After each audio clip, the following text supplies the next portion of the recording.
बिजली, मेरी सहेली है ना नीली जी, उसके पति की मौत हो गई है और वो बेचारी बिल्कुल अकेली हो गई है। नीली जी ने अंडे भी दिए हुए हैं। अब वो हमारे जंगल में रहने के लिए आ रही है। जब मैं तुम्हारे लिए भोजन लेने जाऊंगा तो उसके लिए भी थोड़ा बहुत भोजन ले आया करूंगा, ताकि नीली जी अपने अंडों को अकेला छोड़कर ना जाए। क्यों बादल जी, ये नीली जी वही है ना जो तुम्हारे बचपन की दोस्त थी? सुन लो, तुम उसके लिए भोजन नहीं ढूंढोगे वरना अच्छा नहीं होगा। बिजली, तुम ही तो कहती थी कि मानो चिड़िया की तरह हमें भी दूसरे पक्षियों की मदद करनी चाहिए, और अब तुम खुद ही मना कर रही हो। तुम जो भी कहो, मैं तो नीली जी की जरूर मदद करूँगा। बादल कव्वे की बात सुनकर बिजली कव्वी बहुत डर जाती है कि कहीं उसका सपना सच ना हो जाए। जुगनू बेटा, कल ही मैंने सपने में देखा था कि उस नीली कव्वी ने तुम्हारे पिता से शादी कर ली है और आज ये नीली कव्वी हमारे जंगल में भी आ गई है। तुम घर पर ही बैठो जुगनू, मुझे तुम्हारे पापा पर नजर रखनी होगी। फिर बिजली कव्वी भी छुपके बादल कव्वे के पीछे चली जाती है। नीली जी, ये लो, मैं तुम्हारे लिए भोजन लाया हूँ। अब तो रोज मैं तुम्हारे लिए भोजन लाया करूँगा, तुम चिंता ना करना। बादल यार, तुम कब तक नीली कव्वी को भोजन ला कर देते रहोगे? मुझे तो लगता है अब नीली कव्वी को दूसरी शादी कर लेनी चाहिए। हाँ तोते यार, बात तो तुम्हारी ठीक है। नीली जी, तुम किसी कव्वे से शादी कर लो। हाँ बादल जी, मैं शादी तो कर लूँ, लेकिन इस जंगल में कोई भी मेहनती कौवा नहीं है जिससे मैं शादी करूँ। नीली जी, वैसे मैं बहुत मेहनती कौवा हूँ। मैं तुमसे शादी कर लेता अगर मेरी शादी उसे बिजली से ना हुई होती। बादल यार, इसमें कौन सी बड़ी बात है? शादी तो तुम अब भी कर सकते हो नीली कव्वी से। खिड़की में बैठी बिजली कव्वी उनकी बातें सुन रही थी। वो ये बातें सुनकर जल जाती है और वापस चली जाती है। अरे तोते यार, ये तुम कैसी बातें कर रहे हो? मैं तो बिजली से शादी कर चुका हूँ। अब भला मैं नीली जी से कैसे शादी कर सकता हूँ? बादल यार, इसमें गुस्सा क्यों हो रहे हो? मैं तो मजाक कर रहा था। बिजली कव्वी आधी बात सुनकर गुस्से में एक पेड़ पर जाकर बैठ जाती है। बादल जी ने तो पूरी योजना बनाई हुई है दूसरी शादी करने की, लेकिन मैं भी बिजली कव्वी हूँ, इसे दूसरी शादी तो नहीं करने दूंगी। अगले दिन नीली कव्वी के पेड़ के नीचे सभी पक्षी बैठे बातें कर रहे होते हैं। नीली बहन, आपके लिए बहुत सुंदर कौवा ढूंढा है चिड़िया ने। हाँ नीली बहन, भोला कौवा बहुत अच्छा है, वो तुम्हारा बहुत ख्याल रखेगा। बिजली कव्वी वहीं एक पेड़ के पीछे बैठी उनकी बातें सुन रही थी। वो भोला कौवा की जगह बादल कौवा सुनती है। मेरा शक सही निकला, ये बादल कौवा दूसरी शादी करने जा रहा है। अब मैं इन दोनों को नहीं छोड़ूंगी। मैं अभी अपने भाइयों के पास जाती हूँ और उन्हें सारी बात बताती हूँ। फिर बिजली कव्वी अपने दो भाइयों के पास चली जाती है। बड़े और छोटे भाई, मेरा पति दूसरी शादी करने जा रहा है और वो मुझे छोड़ देगा। मेरा और मेरे जुगनू का क्या होगा? बादल कौवा नीली कव्वी से शादी करके मुझे अपने घोंसले से भी निकाल देगा। ये तुम क्या कह रही हो बहना? उसकी इतनी हिम्मत कि वो दूसरी शादी करे और मेरी बहन को घोंसले से निकाले? तुम चलो, हम तुम्हारे साथ चलते हैं। हम दोनों भाई मिलकर इस कौवे को नहीं छोड़ेंगे। भैया, बस बादल को नहीं, उस नीली कव्वी को भी सबक सिखाना है, ताकि आइंदा वो कभी दूसरे कव्वे से शादी करने का ना सोचे। और फिर बिजली कव्वी अपने दोनों भाइयों को लेकर बादल कव्वे के पास जाती है। अरे ओए कौवे, तुमने मेरी बहन को धोखा दिया है, हम तुम्हें नहीं छोड़ेंगे। ऐसा कहते हुए बिजली कव्वी के दोनों भाई कव्वे को पकड़कर पेड़ से बांध देते हैं और फिर बिजली कव्वी का एक भाई नीली कव्वी के घोंसले से उसका अंडा उठा लेता है और वो दोनों अंडा लेकर वहाँ से चले जाते हैं। बिजली और उसका भाई बादल कव्वे के पास आते हैं। अरे ये क्या? ये तो नीली जी का अंडा है। बिजली, ये तुम्हारा भाई नीली जी के अंडे के साथ क्या कर रहा है? तुम्हारे भाइयों ने मुझे पेड़ से क्यों बांधा है? बादल जी, अब इतनी मासूम ना बनो, मुझे सब पता चल गया है। तुम मुझे छोड़कर नीली कवि से दूसरी शादी करने वाले हो, लेकिन मैं भी बिजली हूँ। मेरे दोनों भाई अब तुम्हें नहीं छोड़ेंगे। तभी नीली कवि, मानो चिड़िया और तोता भी वहाँ आ जाते हैं। अरे बिजली बहन, ये तुम गलत समझ रही हो, ऐसा कुछ भी नहीं है। चुप कर जाओ छोटी चिड़िया, मुझे सब पता है, तुम भी बादल के साथ मिली हुई हो। अरे बिजली बहन, तुम ये सब क्या कर रही हो? बादल भैया तो मेरे भैया जैसे हैं। हाँ बिजली, नीली जी बिल्कुल ठीक कह रही है। नीली, अगर बादल तुम्हारा भाई है तो तोता तुमसे क्यों कह रहा था कि शादी के बाद बादल तुम्हारा बहुत ध्यान रखेगा? अरे बिजली कवि, मैंने बादल कवि का नहीं बल्कि भोला कवि का कहा था। हो सकता है तुमने नाम सुनने में गलती की हो। क्या इसका मतलब नीली कवि की शादी भोले कवि से हो रही है? हाँ बिजली बहन, मैंने ही नीली बहन का रिश्ता देखा है। और तुम कितनी बड़ी गलती कर रही थी जो नीली कवि का अंडा अपने भाइयों से तुड़वा रही थी। बिजली, हमें तुमसे ये उम्मीद नहीं थी। तुमने आज सबके सामने हमारी नाक कटवा दी। आज मुझसे एक मासूम कवि का अंडा टूट जाता। फिर बिजली कवि के दोनों भाई गुस्सा होकर वहाँ से चले जाते हैं। मुझे माफ कर दो बादल जी, मुझसे बहुत बड़ी गलती हो गई, मैं बहुत शर्मिंदा हूँ। बिजली, तुम तो मुझसे बात ही ना करो, मैं तुमसे बहुत नाराज। मानो बहन, लगता है आज भूखे ही सोना पड़ेगा। दोपहर हो गई लेकिन अभी तक हमें एक भी दाना नहीं मिला। मेरा तो भूख से बुरा हाल है।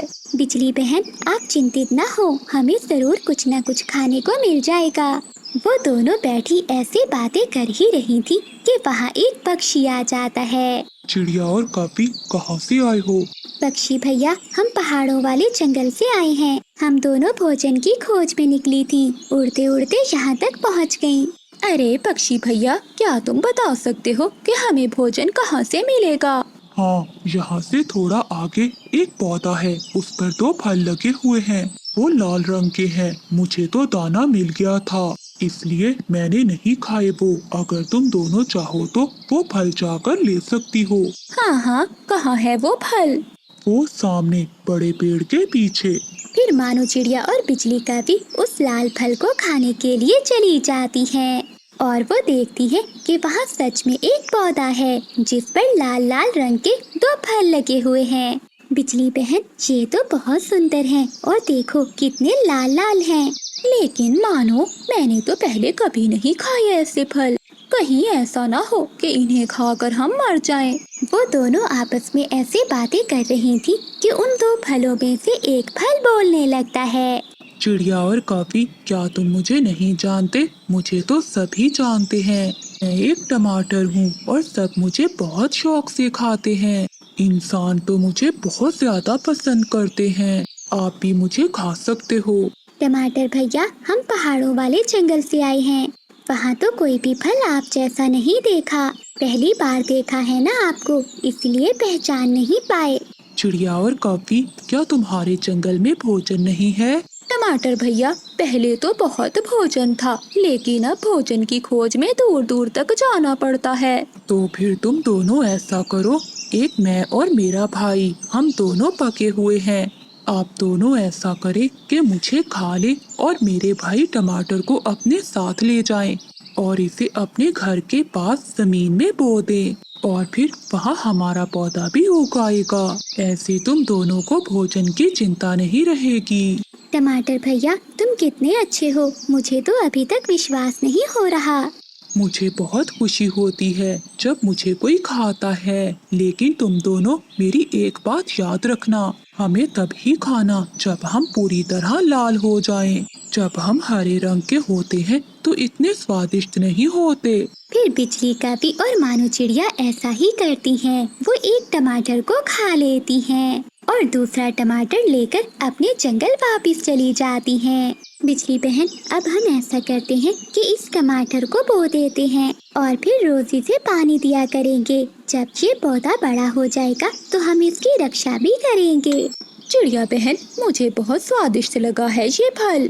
कितना मजा आएगा जब हम रोज ये स्वादिष्ट टमाटर खाया करेंगे। फिर बिजली कवि और मानो चिड़िया उस टमाटर को बोकर अपने अपने घरों में चली जाती हैं।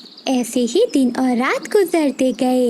एक दिन मानो चिड़िया और बिजली का भी देखकर बहुत खुश होती हैं कि टमाटर का छोटा सा पौधा जमीन से निकल आया है। चिड़िया देखना, अब चलते ही इस पर लाल लाल टमाटर लगेंगे और हम मजे करेंगे। लेकिन हाँ चिड़िया, एक बात है, हम इन्हें अकेले ही खाएंगे, किसी दूसरे पक्षी को नहीं देंगे। बिजली बहन, ऐसा नहीं सोचते, हमें हमेशा अपने से पहले दूसरों की चिंता करनी चाहिए। ऐसे ही मन को शांति मिलती है। ऐसे वो दोनों वहाँ से चली जाती हैं। एक दिन चिड़िया पेड़ पर बैठी हुई थी कि वहाँ कबूतर आता है। चिड़िया बहन, क्या हो रहा है? कुछ नहीं कबूतर भैया, मैं अपने टमाटर के पौधे को पानी देकर आ रही हूँ। टमाटर का पौधा वो कहाँ है? कबूतर भैया, मैंने और बिजली ने मिलकर एक टमाटर जमीन में बोया था। अब उसका पौधा भी उगाया है और उस पर 2 फूल भी लग गए हैं। बस अब मुझे इंतजार है कि वो जल्दी से टमाटर लाल हो जाएं। फिर मैं और बिजली का भी मिलकर खाएंगे। चिड़िया बहन, तुमने फिर उस बिजली पर विश्वास कर लिया। तुम देखना, जब टमाटर पककर लाल होंगे तो वो जरूर तुमसे कोई लड़ाई बना लेगी और कहेगी कि वो टमाटर तो उसी के हैं। नहीं कबूतर भैया, बिजली का भी अब बहुत बदल गई है। फिर वो दिन भी आ जाता है जब उस टमाटर के पौधे पर 2 हरे हरे टमाटर लग जाते हैं। बिजली का भी ये देखकर चिड़िया के पास जाती है। चिड़िया बहन, फूलों से टमाटर बन गए, 2 टमाटर लगे हैं। ये सुनकर चिड़िया भी बिजली का भी के साथ उसी पौधे के पास चली जाती है। बिजली बहन, ये टमाटर तो बहुत बड़े हैं, हमने अच्छे से रक्षा की है ना, इसीलिए ये टमाटर बड़े हैं। चिड़िया और काफी, हम जल्द ही पक जाएंगे, फिर आप हमें खा लेना। लेकिन अभी हमें बहुत प्यास लग रही है, आप पानी लाओ, हमें पानी की ज्यादा जरूरत है। बिजली बहन, अब तो वहाँ भी पानी नहीं है जिस नदी से मैं पानी लाया करती थी। मुझे भी पानी पीने के लिए बहुत दूर जाना पड़ता है। अब हम इस पौधे को पानी कैसे देंगे? मानो अब कुछ न कुछ तो करना ही होगा, वरना हमारी इतनी मेहनत करने का कोई भी फायदा नहीं। चिड़िया, आप बड़े पेड़ के पास जाओ और उसे कहो कि वो हवाओं को हुक्म दे कि वो बादलों को लाएं। अगर बारिश हो गई तो मुझे भी पानी मिल जाएगा और आप सब पक्षियों को भी पानी मिल जाएगा। फिर चिड़िया और बिजली का भी बड़े पेड़ के पास चली जाती हैं। बड़े पेड़ जी, आप सोए हुए हैं? नहीं नहीं। बड़े पेड़ जी, मैं एक काम से आई हूँ आपके पास। बताओ चिड़िया, क्या काम है?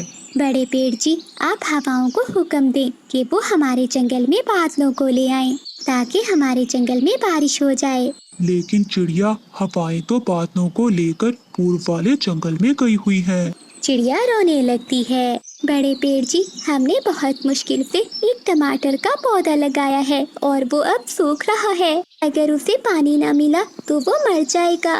और बड़े पेड़ जी, उस पर 2 टमाटर भी लगे हुए हैं, हमने बहुत इंतजार किया है उनका। चुप कर जाओ चिड़िया, मैं बुलाता हूँ हवाओं को, वो शाम तक बादलों को ले आएंगी। बड़े पेड़ जी, आपने हमेशा हमारी मदद की है। चिड़िया, हमें ऐसे ही दूसरों की मदद करनी चाहिए। हम जितनी दूसरों की मदद करेंगे, ऊपर वाला हमें उतनी ही शक्ति देगा। दूसरों की मदद कर। बिजली का भी उड़ती हुई जा रही थी कि उसे रास्ते में कबूतर बैठा दिखाई देता है। वो तुरंत कबूतर के पास जाती है। कबूतर भैया, तुम यहाँ मजे से बैठे दाना खा रहे हो और वहाँ तुम्हारे बेटे किक्की को चील उठा कर ले गई है। बिजली, सच बताओ। भला मुझे क्या जरूरत है झूठ बोलने की? बंटी कबूतर अपना दाना वहीं छोड़कर जल्दी से अपने घर की ओर भागता है। शरारत करना कोई मुझसे सीखे, झूठ बोलकर मुफ्त का दाना मिल गया है। कैसे बेवकूफ बनाया इस गंदी आंखों वाले को। किकी बेटा, आप ठीक तो हो ना? हाँ बाबा, मैं तो ठीक हूँ। मैं तो घर के बाहर बैठा आपका इंतजार कर रहा था। उस दुष्ट कपी ने तो मेरी जान ही निकाल दी। उसने मुझसे कहा कि मेरे बेटे किक्की को चील उठा कर ले गई है। बाबा, आप शांत हो जाएं, ऐसा कुछ भी नहीं है। जरूर कभी आंटी ने मजाक किया होगा। आज तो बहुत भूख लग रही है, चलो चलकर देखती हूँ, कोई शिकार मिल ही जाएगा। ऐसा सोचकर बिजली का भी अपने घर से निकलती है। वो उड़ती हुई जा रही थी कि उसे एक पेड़ के नीचे चिड़िया बैठी दिखाई देती है। चिड़िया पेड़ के नीचे बैठी मीठा फल खा रही थी। चिड़िया बहन, किसी ने तुम्हारे घर को आग लगा दी है। क्या बिजली, ये तुम क्या कह रही हो? मैंने तो अपना घर कल ही बहुत मेहनत से बनाया था। किसने जला दिया मेरा घर? चिड़िया जल्दी से अपने घर की ओर भागती है। वो उड़ते उड़ते एक पेड़ से टकराकर नीचे गिर जाती है, लेकिन वो फिर से उठती है और अपने घर की ओर भागती है। मीठा फल बस बिजली ही खा सकती है, क्योंकि मैं हूँ जंगल की सबसे अक्लमंद और चालाक कवि। बिजली कभी चिड़िया का मीठा फल खाती है और वहाँ से चली जाती है। अरे ये क्या, मेरा घर तो ठीक है, लेकिन बिजली ने मुझसे झूठ क्यों बोला? चिड़िया ऐसे बैठी हुई थी कि तभी वहाँ कबूतर आ जाता है। अरे चिड़िया बहन, क्या हुआ? तुम्हारा ये पंख कैसे घायल हो गया? क्या बताऊँ कबूतर भैया, मैं तो पेड़ के नीचे बैठी मीठा फल खा रही थी। तभी उस दुष्ट कवि ने मुझसे कहा कि मेरा घर जल गया है, तो जल्दी में आते आते मैं एक पेड़ से टकरा गई। ऐसा ही मजाक उस काली कवि ने मेरे साथ भी किया था। हम छोड़ेंगे नहीं उसे, हम बदला लेंगे। नहीं कबूतर भैया, लड़ने की कोई जरूरत नहीं है। हम बिजली कवि को भी उसी की तरह उल्लू बनाएंगे और चील से पिटाई करवाएंगे। फिर चिड़िया अपनी सारी योजना कबूतर को बताती है। शाम के बाद चिड़िया कवि के घर के पास जाती है और उसके घर के बाहर बैठकर गुलाब जामुन खाने लगती है। चिड़िया, तुमने ये गुलाब जामुन कहाँ से लिए? थोड़े से मुझे भी दे दो। नाना, मैं तो ये मिठाई बहुत मुश्किल से लाई हूँ। ये तो चील दी गुलाब जामुन बांट रही है। क्या चील गुलाब जामुन बांट रही है? लेकिन किस खुशी में? बिजली, बात तो दुख की है, लेकिन जमाने के भी उल्टे रिवाज हैं। चील की माँ मर गई और चीलों में ये रस्म रिवाज है कि उनकी माँ के मरने पर पक्षियों में गुलाब जामुन बांटते हैं। मैं भी गुलाब जामुन लूंगी, मैं भी चील से गुलाब जामुन लूंगी। हाँ हाँ कवि, मैं तो कहती हूँ कि बादल को भी साथ ले जाओ, वो भी चील से मिठाई लेकर खा लेगा। फिर बिजली कवि जल्दी से अंदर जाती है और वो अपने पति को उठाती है। उठो बादल जी, जल्दी से मेरे साथ चलो, आज मैं तुम्हें जी भर कर गुलाब जामुन खिलाऊंगी। गुलाब जामुन का सुनकर बादल का बाबी उठ जाता है। बिजली, कहाँ से गुलाब जामुन खिलाओगी मुझे? बादल, मेरे साथ चलो, बाकी की बात मैं तुम्हें बाद में बताऊंगी। दोनों पति पत्नी चील के घर पहुंच जाती हैं। चील हंडिया बना रही थी। कभी वहां जाकर झूठ मूठ कर रोने लगती है। चील दी, बहुत खुशी हुई जो आपकी माँ मर गई। अब इसी माँ के मरने की खुशी में मुझे भी गुलाब जामुन दे दो और मेरे पति जी को भी दे दो। ये सुनकर चील हैरान हो जाती है। काफी, तेरा दिमाग तो ठीक है ना? चील दी, जितने गुलाब जामुन तुमने चिड़िया को दिए हैं उससे ज्यादा ही लूंगी मैं, और मेरे पति को भी 3 गुलाब जामुन देना। अच्छा, तुम यहीं बैठो, मैं अभी तुम्हें देती हूँ। चील दूसरी तरफ से एक डंडा उठाती है। फिर चील उस लाठी से उन दोनों को मारती है। चील दी, अगर गुलाब जामुन नहीं देने तो ना दो, लेकिन हमें मारो तो ना। कमबख्त काफी, मेरी माँ बिल्कुल ठीक है, किसी ने तुमसे मजाक किया है। किसी तरह वो दोनों काफी अपनी जान बचाकर वहाँ से भागते हैं। बिजली बहन, कैसी लगी चील की मिठाई? स्वादिष्ट थी चिड़िया बहन, बहुत स्वादिष्ट थी। फिर चिड़िया और कबूतर हंसने लग जाते हैं और वो पति पत्नी काई काई करते हुए वहाँ से भाग जाते हैं। देखना कबूतर भैया, अब ये कभी किसी से भी मजाक नहीं करेगी, बहुत होशियार समझती थी अपने आप को। फिर चिड़िया और कबूतर भी अपने अपने घरों को चले जाते हैं। सुबह से जंगल में बारिश हो रही थी। ऐसी तेज बारिश में कौवा और कवि अपने घर पे बैठे कुछ मुफ्त का खाने का सोच रहे थे। बादल जी, ऐसी तेज बारिश में मेरा तो कुछ स्वादिष्ट खाने को मन कर रहा है। बिजली, मेरा तो खिचड़ी खाने को मन कर रहा है। परंतु बादल जी, घर में ना चावल है, ना दाल और ना ही मिर्ची। बिजली, क्यों ना हम दूसरे पक्षियों के घरों से सारी चीजें मांग लाते हैं और फिर शाम को खिचड़ी बनाकर खाएंगे। बादल, कहाँ है मेरा छाता? मैं पहले चिड़िया के घर से चावल ले आती हूँ। फिर बिजली कवि अपना छाता लेकर चिड़िया के घर जाती है। अरे बिजली, इतनी तेज बारिश में तुम क्या लेने आई हो? चिड़िया बहन, मेरे घर में सब है, दाल भी मिसाले भी, लेकिन चावल नहीं है। मुझे थोड़े से चावल दे दो, मैं शाम को खिचड़ी बनाऊंगी।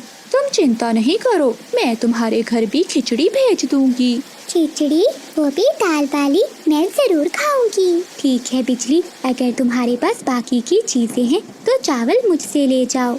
एक प्लेट मुझे भी दे देना, मीना खा लेगी। फिर बिजली का भी खुशी खुशी चिड़िया के घर से चावल लेकर चली जाती है। मैं ले आई हूँ, देखो बादल, मैं चावल ले आई हूँ। अब तुम जल्दी से जाकर उस मोटी चोंच वाले से मिर्ची ले आओ, और फिर दाल भी किसी से मांग कर ले आना। वो मोटी चोंच वाला है तो बहुत कंजूस, लेकिन मैं किसी तरह से मिर्ची लेकर ही आऊंगा। फिर बादल कौवा चीकू तोते के घर की ओर जाता है। तोते यार, तेरी भाभी बिजली खिचड़ी बना रही है। वैसे तो हमारे पास सब कुछ था, लेकिन मिर्ची नहीं है। क्या तुम्हारे पास मिर्ची है? हाँ कव्वे, मिर्ची तो है मेरे पास, लेकिन वो लाल लाल मिर्ची तो मैंने अपनी होने वाली सासू माँ के लिए रखी है।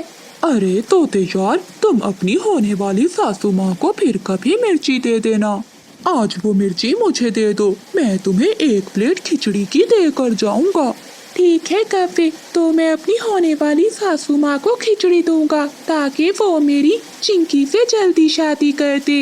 ये लो मिर्ची, लेकिन हाँ, मुझे खिचड़ी देना भूल ना जाना। फिर बिजली कौवी बुलबुल के घर से मिसाले मांग लाती है और बादल कौवा कबूतर के घर जाता है। क्या हुआ कव्वे, ऐसी तेज बारिश में तुम यहाँ क्या करने आए हो? कबूतर यार, मेरी पत्नी बिजली खिचड़ी बना रही है, लेकिन घर में दाल नहीं थी। अगर तुम मुझे थोड़ी सी दाल दे दो तो एक प्लेट मैं तुम्हें भी खिचड़ी की दूंगा। अरे कबूतर जी, खिचड़ी तो मुझे बहुत पसंद है। आप कव्वे को दाल दे दीजिए, लेकिन हाँ कव्वे भैया, एक प्लेट खिचड़ी मुझे जरूर देकर जाना। हाँ हाँ बबली बहन, जरूर। ऐसे पूरे जंगल से चीजें मांग मांग कर कौवा और कव्वी खिचड़ी बनाना शुरू करते हैं। बादल, देखा, घर में एक चीज भी नहीं थी। हमने पक्षियों से चीजें मांग मांग कर सारी इकट्ठी कर ली हैं। और सब पक्षी एक प्लेट की लालच में आ गए। कुछ भी नहीं मिलेगा उन्हें। खिचड़ी तो खाएंगे मैं और मेरी पत्नी। ऐसा कहते हुए वो दोनों पति पत्नी हंसने लगते हैं। मम्मा जाएं और पूछ कर आएं, क्या अभी तक खिचड़ी नहीं बनी? लेकिन मीना बेटी, बाहर बहुत तेज बारिश हो रही है। मम्मा जाएं, ऐसा ना हो कि बिजली आंटी सारी ही खिचड़ी खा जाएं। फिर चिड़िया अपना छाता लेकर बिजली कवि के घर जाती है। बिजली बहन, क्या बन गए चावल? चिड़िया, तुम यहाँ क्या करने आई हो? जब खिचड़ी बन जाएगी तो मैं तुम्हारे घर में दे जाऊंगी। नहीं कवि, मैं यहीं बैठकर थोड़ी देर इंतजार कर लेती हूँ। थोड़ी देर बाद तोता भी वहाँ आ जाता है। चिड़िया, तुम यहाँ क्या लेने आई हो? बिजली बहन मुझसे चावल मांग कर लाई थी और मैं खिचड़ी लेने आई हूँ। और मुझसे मिर्ची लाया था कौवा, मुझे भी एक प्लेट खिचड़ी दो। हाँ चिड़िया बहन, वो मिर्ची खत्म हो गई थी, इसलिए तेरा भाई बादल तोते से मिर्ची ले आया था। तभी बंटी कबूतर और बबली कबूतरी भी आ जाते हैं। और हाँ, दाल हमसे मांग कर लाए थे, हमें भी एक प्लेट खिचड़ी दो। तभी बुलबुल भी वहाँ पहुँच जाती है। क्या बन गए चावल? मेरे मिसालों की खुशबू तो दूर दूर तक जा रही है। बुलबुल, क्या मिसालें तुमसे मांग कर लाई थी बिजली? चिड़िया, मैंने तो सोचा था कि सभी पक्षियों के घर से चीजें मांगकर खिचड़ी बनाकर खाएंगे, मगर तुम सब तो यहाँ ही आ गए। अब ये खिचड़ी हम सब मिलकर खाएंगे। फिर खिचड़ी भी पककर तैयार हो जाती है। जिस चीज की चीजें हैं इस खिचड़ी में वो खाना शुरू करे। फिर बिजली और बादल पक्षियों का मुंह देखते रह जाते हैं और सभी पक्षी मजे मजे से खिचड़ी खाते हैं। तेज बारिश में बादल कौवा अपने घर के बाहर बैठा हुआ था। ये पक्षी भी बहुत चालाक हो गए हैं, क्या जाता है इनका, अगर एक दाना मुझे दे दिया करे। अब तो जंगल का कोई पक्षी भी मेरा विश्वास नहीं करता, क्या करूं मैं? आज तो भूख भी बहुत लगी है और ऐसी बारिश में अब मैं दाना कहाँ से ढूंढने जाऊंगा? तभी उसे दूर से बंटी कबूतर दाना लेकर आता हुआ दिखाई देता है। ये कबूतर तो मेरा बहुत बड़ा दुश्मन है, ये तो कभी मेरी बातों में नहीं आएगा। तभी कफे के दिमाग में एक नई शरारत आती है। जैसे ही कबूतर कफे के पास पहुंचता है तो बादल कव्वा नीचे लेट जाता है और अपनी आंखें बंद करके जोर जोर से हिलने लगता है। कफे को ऐसा करता हुआ देखकर कबूतर जल्दी से वहां आता है।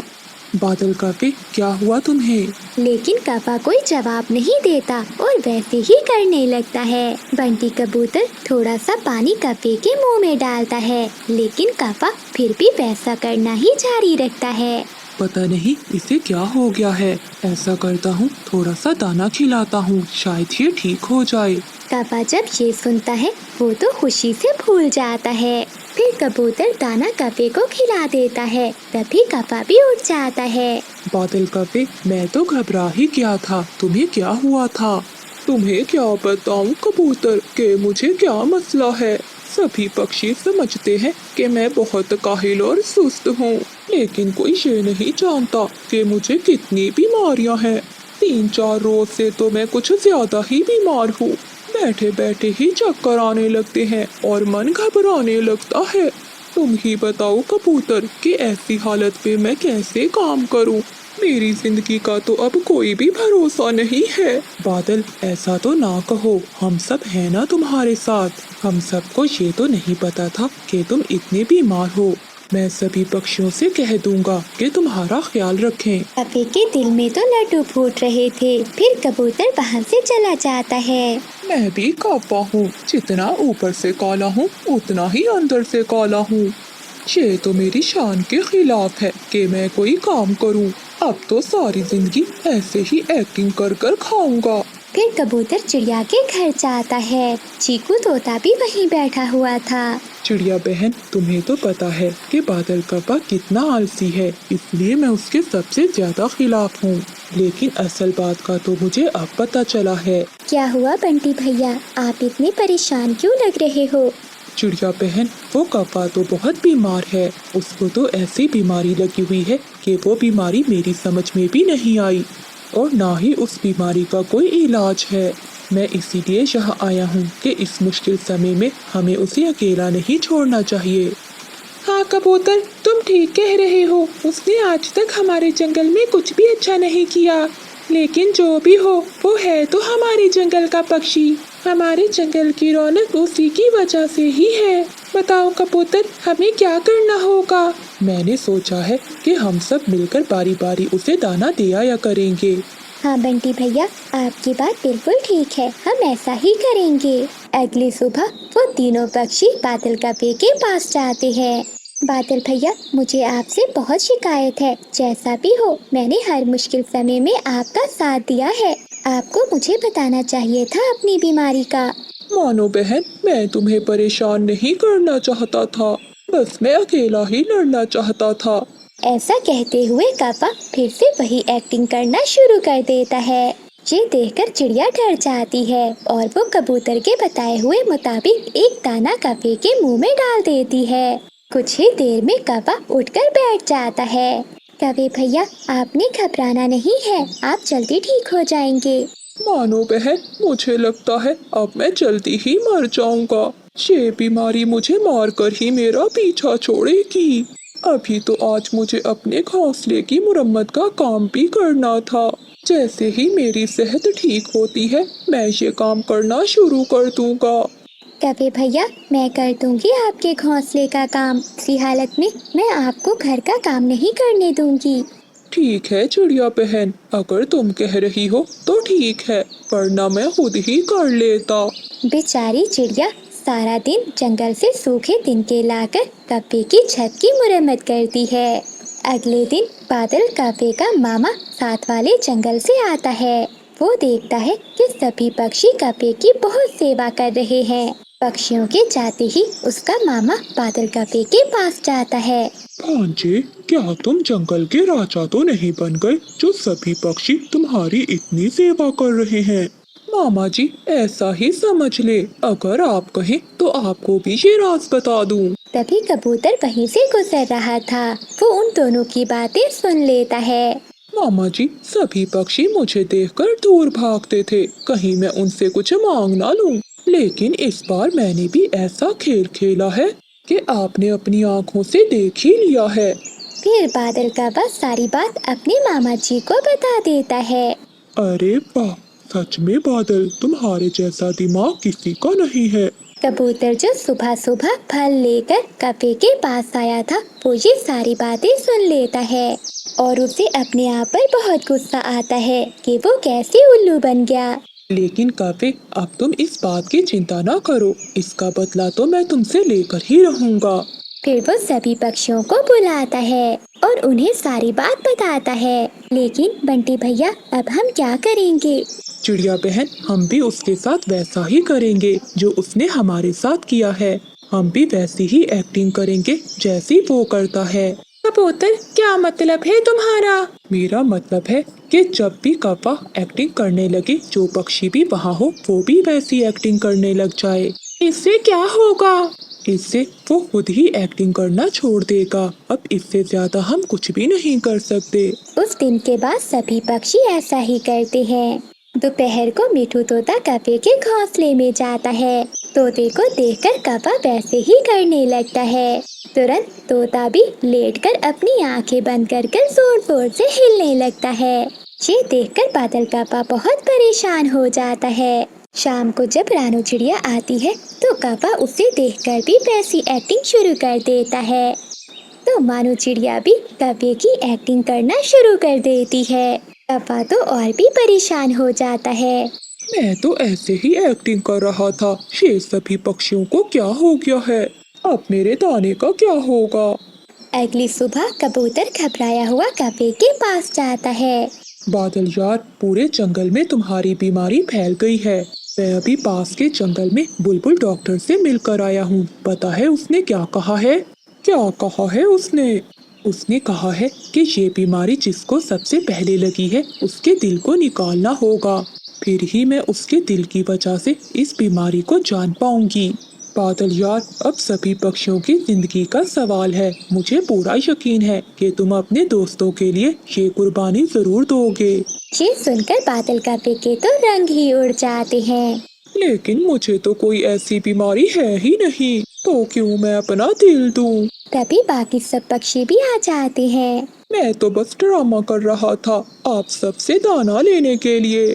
कौवे, हम सब भी ड्रामा ही कर रहे थे तुमसे सच बुलवाने के लिए। क्या तुम खुद को ज्यादा होशियार समझ रहे थे? लेकिन तुमसे ज्यादा बुद्धू कोई भी नहीं है इस जंगल में। बिजली कभी उड़ती हुई जा रही थी कि उसे रास्ते में कबूतर बैठा दिखाई देता है। वो तुरंत कबूतर के पास जाती है। कबूतर भैया, तुम यहाँ मजे से बैठे दाना खा रहे हो और वहाँ तुम्हारे बेटे किक्की को चील उठा कर ले गई है।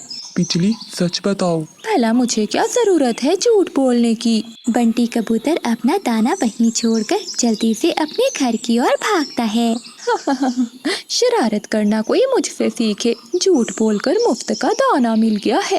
कैसे बेवकूफ बनाया इस गंदी आंखों वाले को। किकी बेटा, आप ठीक तो हो ना? हाँ बाबा, मैं तो ठीक हूँ। मैं तो घर के बाहर बैठा आपका इंतजार कर रहा था। उस दुष्ट कपी ने तो मेरी जान ही निकाल दी। उसने मुझसे कहा कि मेरे बेटे किक्की को चील उठा कर ले गई है।